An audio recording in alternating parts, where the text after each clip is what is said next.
Que faire si une lampe extérieure n'est pas étanche à l'eau? On peut utiliser un bidon en plastique dont on coupe le fond.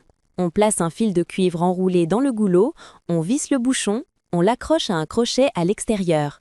L'ampoule est suspendue à l'intérieur du bidon. Après ça, l'effet imperméable est vraiment efficace. Les disjoncteurs extérieurs ne sont souvent ni étanches ni protégés contre la poussière. On enlève d'abord les deux vis du haut, on renforce la partie inférieure de l'interrupteur, on aligne le trou avec une tête de brosse à dents, on revisse, on recouvre avec une bouteille en plastique.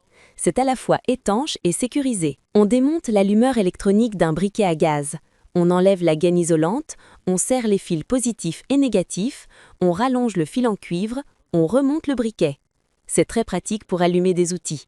On coupe la tête d'un foret pour carrelage. On insère 5 fils d'acier souple. Avant de serrer, on maintient bien les fils. On les torsade avec une pince, on le fixe sur une perceuse. L'effet anti-rouille est excellent. On fixe un petit bouchon PVC sur une planche, puis un bouchon plus grand. On insère un tube fin et on le visse. On coupe un tiers du tube sur le côté et on le fixe au grand bouchon. On fabrique 4 pièces identiques. On les clipse sur un tube rond. C'est parfait pour ranger des vis. Pratique et utile. On coupe un tuyau plastique en spirale. On l'enroule autour d'un câble électrique. Placé sur un mur, cette protection évite l'usure. On emboîte le fond d'une bouteille percée sur son goulot.